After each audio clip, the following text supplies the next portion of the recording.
In a place where they usually dominate, in beautiful city of brotherly love, the Sharks get none as they begin their 5-game road trip. The Sharks lose by a score of 3-2. Let's talk about it right now here on Teal Town After Dark.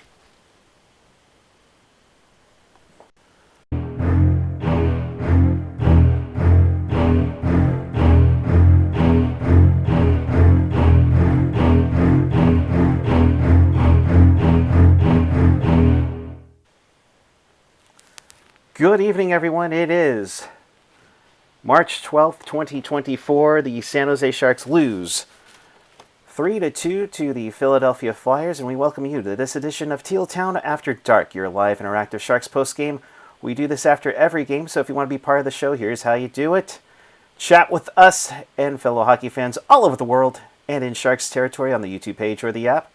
And of course, there we go. Follow us on the social and find everything at tealtownusa.com. And if you want to support the pod, do so at tealtownusa on Venmo. Well, yeah, don't worry. It's technical difficulties again. Joined by Mark Eisenberg. What's up, bud? Not much. Doing well. Enjoying the fact that this was a early East Coast time match. And to start a 5-game road trip for the Sharks against teams that are winnable for them.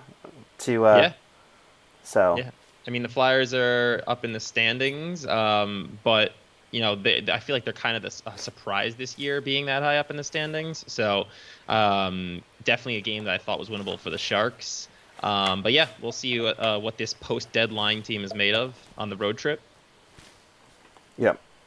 And it's going to be a critical one because, one, my mic's not working properly, and two, is it going now? Nope, it's not going now. That's terrific. Love these changes. Ecamm, you're freaking wonderful. I can't wait to hear from AJ later. All right, we're just going to pipe through this and apologize for the audio and get that fixed up as soon as possible. First period, with who was it? Joel Farabee? Yeah, Farabee with the breakaway goal. That one was a tough one to take because he literally split the defense and saw it coming. Yeah, well, that pass from Frost was unreal. I mean, that was reminiscent of the kind of famous Erik Karlsson pass from the playoffs with the Senators, but basically a nice little sauce pass between the entire team and every single person on the ice, and then right to Farabee's stick, and he goes in alone and, just tucks it away. Nice goal. For Farabee, it's his 19th of the season. That made it 1-0 just 3.5 minutes in. Zetterlund did have a holding call a minute in. Smith and Lawton would go yada after Smith would do a snow shower on Urson. But then Philly got into a little bit of penalty trouble, and it eventually led to Filip Zadina getting his career-high 11th goal of the season. Yeah, and how good is that Sharks power play right now, right? They're on a bit of a run. First with the Bordelot goals. Now this game they had some power play goals. Who would have thought that this power play, all it needed was to remove all of its stars and then actually still find a way to score goals? It's looking pretty good. And not only just scoring, too. They're generating chances. Yeah, and it made it 1-1 after one on that play. And Kunin with a nice feed over to it. To Zadina? Yeah, so are you able to hear me?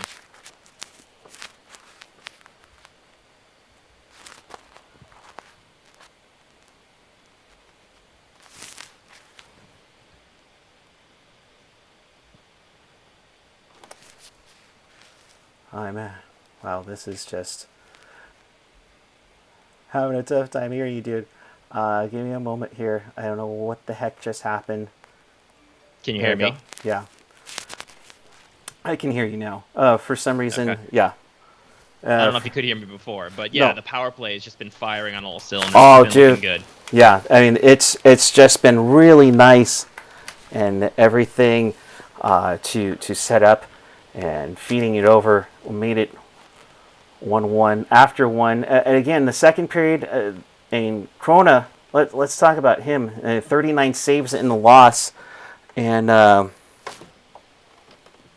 but he hung in there early on. I mean, the Sharks got outshot 42 to 41-29 was the final 41 in shots. That's just that's ridiculous. Just like my eCam right now, Yeah, I mean, I thought Chrona had a really good game. None of the goals I'd put on him. He was making all the stops, and they were firing at him pretty much throughout the game consistently. It wasn't really just like here and there with a lot of pressure. It was throughout the game. He was facing shots, and he was doing a good job stopping them. Yeah. Yes, AJ.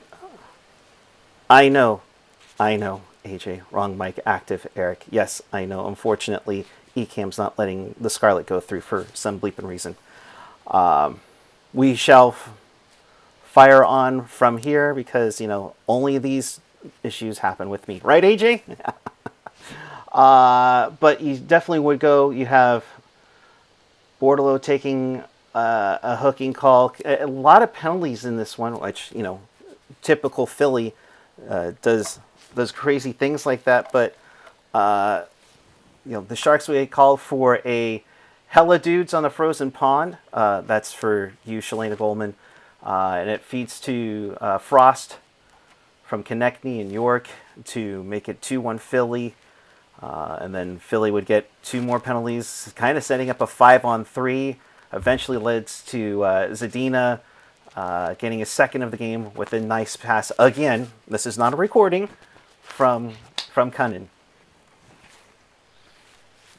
Yeah, so the Frost goal, first of all, backdoor. Not much Chrona could do on that. I mean, similar, again, then when the goal that happens later on in the game as well. And Zadina, yeah, he's doing what we kind of hoped he would do earlier in the season. He's going through a bit of a run now. He's up to his 12th of the season, so that's record high for him.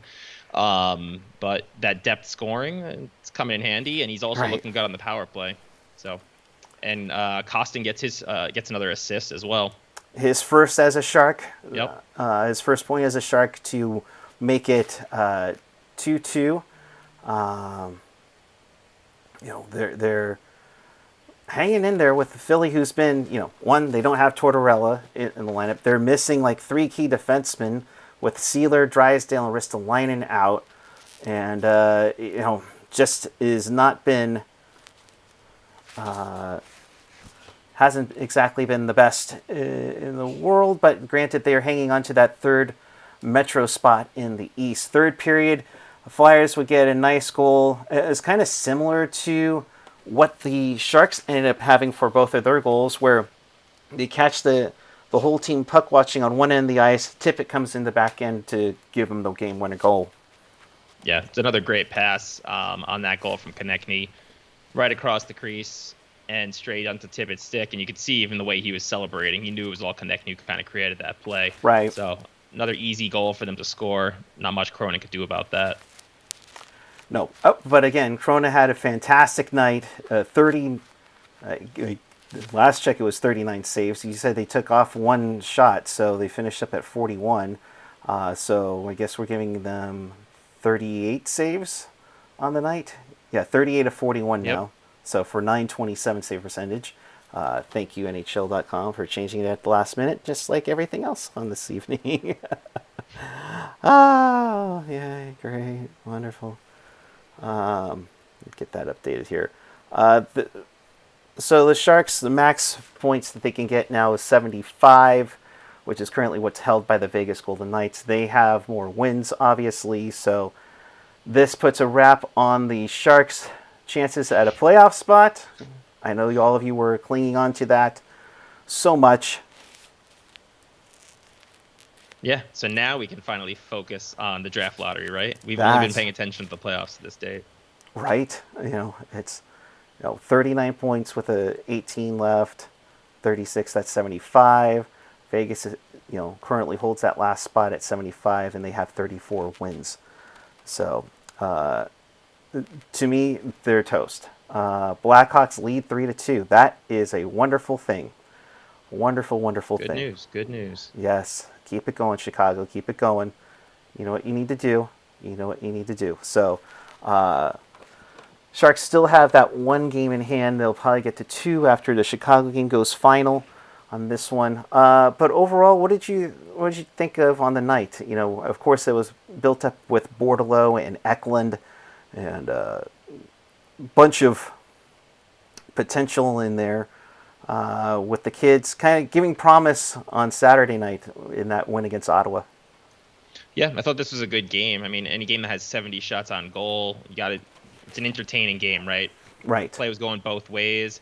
And then, Zadina getting a couple goals. I'm kind of rooting for him down the stretch. I'd love to see him get up into the upper teens by the end of the season.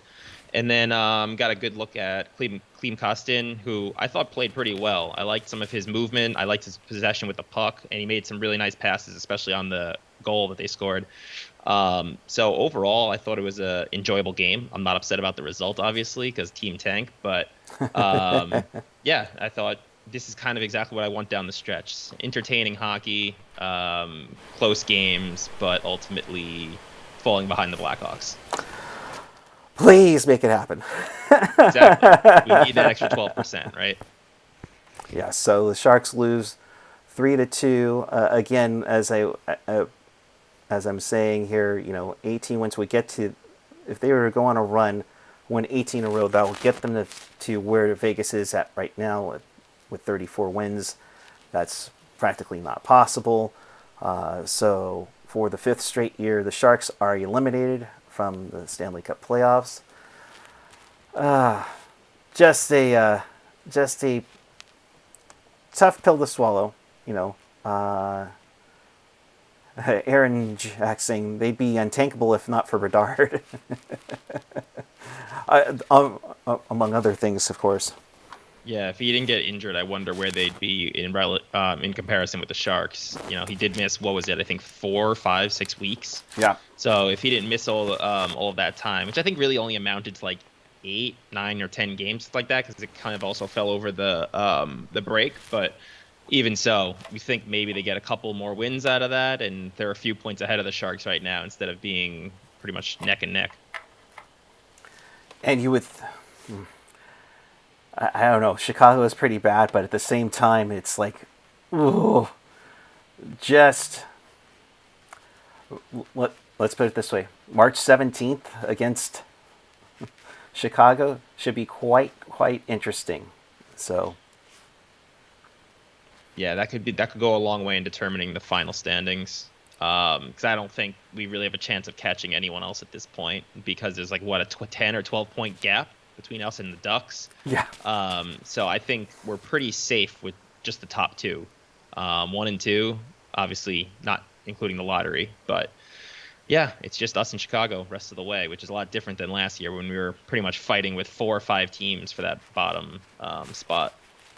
Yeah, it really is a 1-2 between Chicago and San Jose. And Anaheim has played well. I mean, they're blown away with 23 wins, 49 points. Arizona, who was hanging into a playoff spot but then just fell apart since January, gets there. But yeah, it's an interesting stretch. And Vegas being in the last playoff spot just surprises me. But they've dealt with so many injuries. Yep. And now, aren't they just taking advantage of all of that heading into the playoffs like they do? Which they do. And, power to them, I guess. Yeah, I mean that's how you do things, and if it's legal, it's legal. It just sucks all the way around for that one.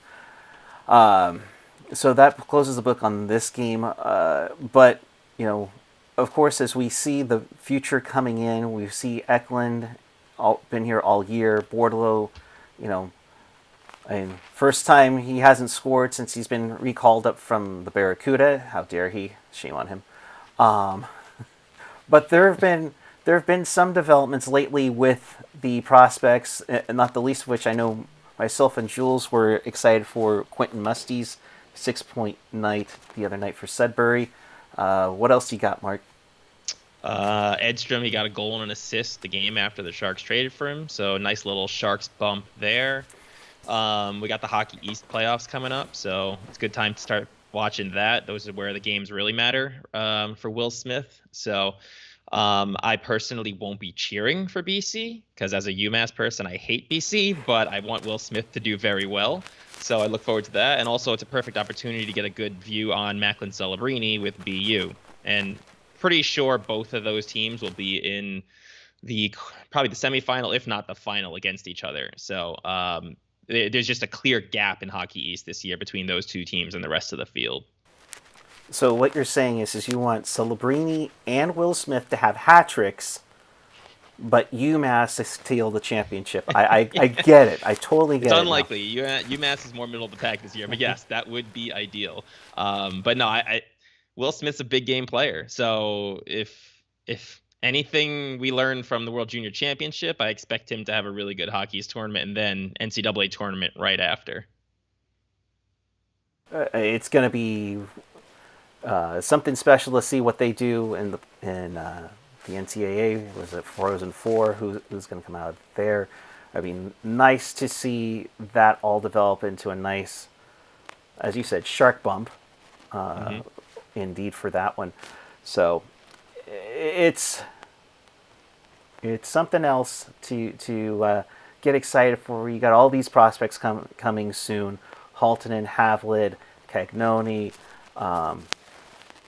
Not the least of which Gushin and the Kuda right now. I mean, I know it's kind of wishful thinking and it's out there, but I would love to see a lot of these kids get to at least to the Barracuda soon, if not the Sharks in a relatively near future, to get this I'm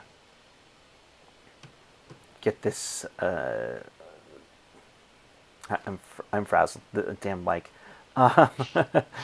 Just to get this rebuild accelerated a little bit, because I think there's a lot of talent in there that can come in and hopefully change the luck of this team around big time. But it also starts with some ping pong balls in May. So yeah, I mean, I feel like we've mentioned it or kind of hoped for it a lot this year, but I would love to see Gushin get some more games in before the end of the season. Absolutely, he's had a fantastic season. Just give him, I don't know, 5-10 games left. There's no reason we can't give him some minutes in there. I want to see what he has at the NHL level, because what I've seen so far from him, I've really liked. So being one of our, I'd say, higher ceiling prospects, that would be the one ask I have for the rest of the season. Get the guy some games. Get him some love, get some games in, because he had maybe a couple of games with the Sharks last year. I remember he scored his first NHL goal against that Arizona game where Noah Gregor went off and ruined our Bedard chances. But I know I'm not going to let that go yet. Thanks. I blame it more on the Blackhawks. Yeah, well, we would have had that third spot, which they're the ones who won the lottery. If not for, I think it was Taze. I think he's the one who failed on their OT winner that they should have had. But yeah, no, Gushin, he had the 2 games earlier this year where he got an assist. So 3 points in 4 NHL games so far. Can't complain about that. And now he's all pretty much a point per game player in the AHL. I think he's ready. I think he's ready to get a shot, a real shot at least. Absolutely. The Grease saying, I have high hopes for Kasper Haltonen. He's been playing well. He's like a top 25 scorer in the OHL with the London Knights. Of course, we sent love to Quentin Musty earlier on that one. Jules, thank you for the update. 4-2 Hawks. That's nice to see. As Drick would say, you love to see it. So that's nice all around for the Sharks so far.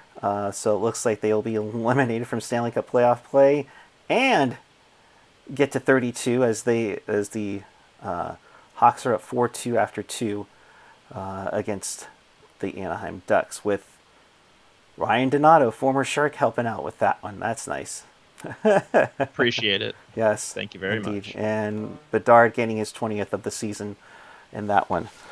So what's next for the Sharks? Well, they run into Erik Karlsson and the Pittsburgh Penguins. And so I asked you this question, Mark. It was a meme in our Discord server earlier this past weekend. What do you do? Do you lose to the Penguins to get first overall? Or do you beat the Penguins to make that pick better? So here's the thing. You absolutely lose to the Penguins because right now the Penguins pick would actually stick with them. It's top 10. So what we want is the Penguins to win a few games so it drops to that 11 to 12 range because they have the option of pushing that to 2025, right? So right now we need the Sharks to lose on Thursday. This would propel the Penguins up into, I think, about the 11th spot. I mean, they do have a few games on hand with the teams that they're right behind. So Penguins win, they go up to 11. Sharks have the best pick they can possibly get from the Penguins this year. And then also the Sharks get closer to that number 1 overall. I know there's been a lot of chatter recently about whether the Penguins would decide to still give the Sharks the pick if it was in the 8 or 9 or 10 range. I have mixed feelings on that because I think it actually would possibly be the better decision because they're probably going to be a worse team next year. But I don't think there's a world where they admit to the fans that they think they're going to be a worse team next year and then take the pick, and then push the pick off saying, well, we don't want it to be like a lottery or a number 1 or a number 2. So realistically, I kind of hope the Penguins just fall to that 11 12 spot because there's some players I really like in this year's crop that would fall in that spot. And then I'm kind of worried about a team with Crosby and Karlsson having some sort of bounce back and then making the playoffs maybe next year. And then we have a pick in like the late teens, you know? Yeah. Or worse, they go all the way somehow, win one more cup for Crosby, Malkin, and company, and then that pick becomes 32 after they lose to the Vegas Golden Knights, where that pick will be 31. Because that's how good the Sharks' luck is. Just like mine operating this software program for this show. Yes, I know. Oh, fun. So with that, I think because of all the technical glitches and the upcoming Moan and Groan session, we will leave it there. So in case you missed anything or you want to watch this again, check us out on tealtownusa.com or your favorite podcatcher. Of course, you can hear us wherever the audio is supreme, whether it's Apple or Google or YouTube, you name it, you love it, among all over the place. If there's one we're missing, let us know. Of course, if you're watching us on the YouTube, please share a comment on tonight's game. Leave a like on the way out. It really does help us out big time. Of course, notification bell on so that way you know when we have a breaking news story like the hurdle game. You'll be able to be notified when we go on the air. So Kevin Lacey saying it'd be the worst if the Penguins give their first to the Sharks this season and then the next year the Penguins win the lottery. Kevin, hashtag that's so Sharks. Ain't that the truth? So Mark, your final thoughts on this evening? Good evening overall. Enjoyed the game. Productive for all of the Sharks' goals at the moment, and had a good night from a few of the players. So I consider it a win. I think they played hard, which is a good one. I think what Ian said earlier in the season, as long as we're entertained and lose, it's probably the best bet ever. So we will be back with you following Sharks and Penguins. That's a 4 p.m. start on Thursday. Ian and Jules will be on that one. I will probably be fired by then. No, I'm kidding. Maybe not. But until then, thanks for watching. And until next time, keep it real, keep it teal, keep it real, teal. Have a good night. Fuck.